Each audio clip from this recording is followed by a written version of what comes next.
Tu es prêt ? C'est parti.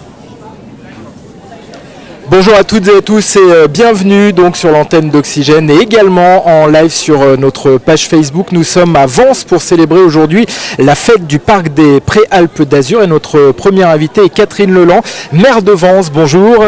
Bonjour Radio Oxygène. Alors pourquoi accueillir ici à Vence cette fête du parc naturel régional des Préalpes d'Azur ?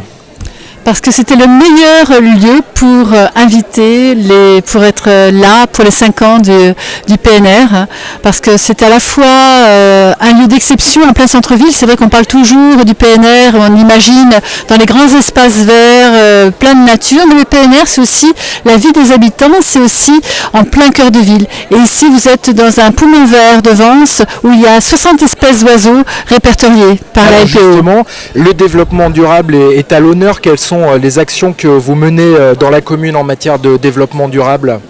Alors le développement durable, il a plein d'axes, c'est-à-dire c'est aussi la santé des habitants, donc nous travaillons par rapport à la pollution et nous travaillons aussi, donc il y a des associations qui sont très sensibles à tous ces éléments et qui travaillent avec nous, Énergie Positive, pour réduire la consommation d'énergie.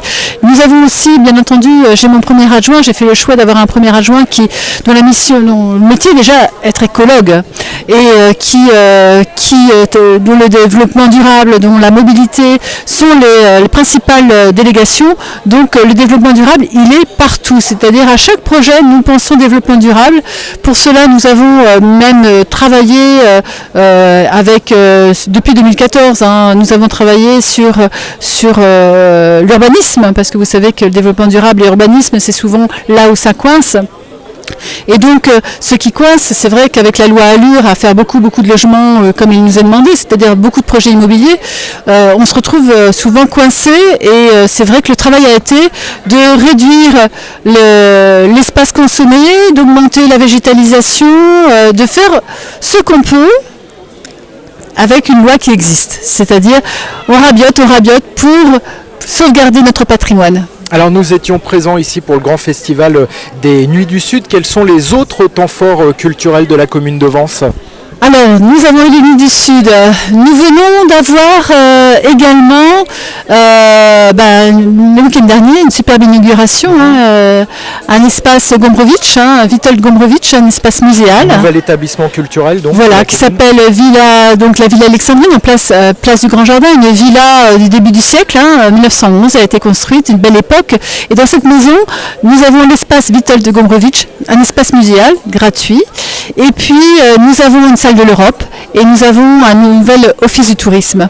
Donc ça, c'est déjà ce qui s'est passé, c'est magnifique, un travail avec la Pologne, un travail de partenariat, de collaboration, toutes les fresques ont été refaites, restaurées au pinceau, au doigt, et donc par des artistes des Beaux-Arts de Pologne, et donc ça c'est magnifique. Donc ça c'était déjà la semaine dernière, donc c'est ouvert à tout le public, tout le monde peut y aller, et puis prochainement, nous avons, après cette belle fête du PNR où vous voyez qu'il y a beaucoup de monde, nous allons avoir un festival nouveau qui est unique en France. Ça n'existe pas.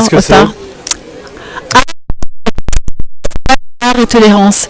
Pourquoi ? Parce que comme chaque habitants des Alpes-Maritimes, nous avons été fortement marqués par les attentats de juillet 2016, du 14 juillet 2016, et de là est née une volonté de dire, de ne pas oublier et de promouvoir la tolérance.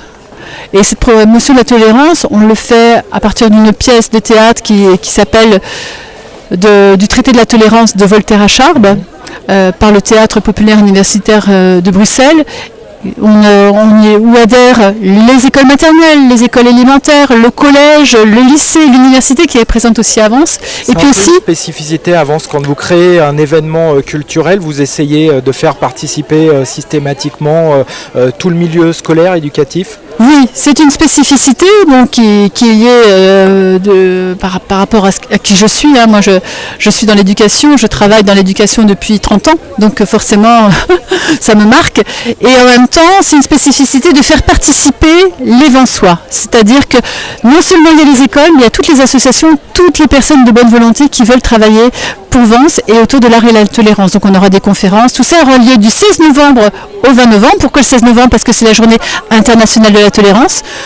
Nous sommes parrainés par l'UNESCO. D'accord. Et puis le 20 novembre, comme tout le monde sait, c'est la journée des droits de l'enfant. Donc 3 jours de fête avec tout le monde, dans un esprit participatif et collaboratif. Pour conclure, on imagine qu'en termes d'animation, il y aura aussi beaucoup d'événements à l'occasion des fêtes de fin d'année. Alors Noël est un élément bien entendu dans chaque commune, mais bien sûr à Vence particulier, où tout le monde se retrouve, où des animations, notre patinoire sera de nouveau présente place du Grand Jardin, pour que tout le monde se retrouve et tout le monde fasse la fête. Merci beaucoup donc Catherine Leland, maire de Vence, et on va se donner rendez-vous sur Oxygène dans quelques minutes avec un nouvel invité. Et pour ceux qui nous suivent sur Facebook Live, on va retrouver Victor Dejoanny quelque part au milieu des exposants.